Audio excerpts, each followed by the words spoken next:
नमस्कार, माझं नाव राजीव पिरंगे, राहणार 2 नंबर झोपडपट्टी.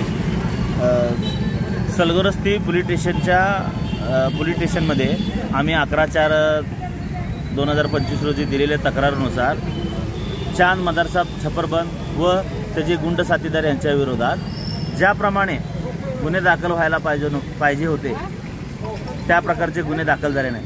आम्ही दलित समाजाचे असून आमच्या घराची तोडफोड करून, आमच्यावरती जातीवाचक शिवीगाळ करून, आमच्यावरती जे हल्ला केलेला आहे त्यांच्या विरोधात काय अॅट्रॉसिटी अंतर्गत गुन्हे दाखल न करून माननीय सलगरस्ती जे पोलीस स्टेशनचे वरिष्ठ अधिकारी आहेत ना, त्या गुंड लोकांवरती पोलीस स्टेशनचे वरिष्ठ अधिकाऱ्यांचा आशीर्वाद असल्यामुळे ते लोक अजून मोकाट फिरत आहेत. त्याच गोष्टीच्या न्याय मागण्यासाठी आम्ही आज इथं पूनम गेट येथे 4 दिवस झालं आम्ही आंदोलन करत आहे.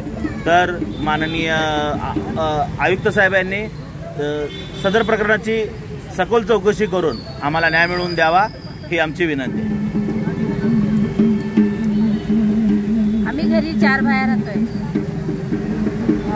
माझी 2 वहिनी, मी, माझी आई आणि माझी मोठी बहीण.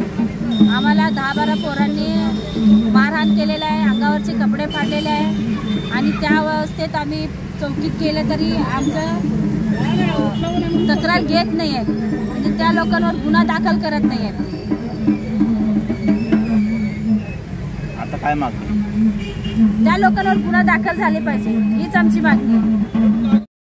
ताज्या बातम्यांसह ठळक घडामोडी पाहण्यासाठी आजच डीडी दर्पण न्यूजला लाईक करा, शेअर करा व सबस्क्राईब करायला विसरू नका.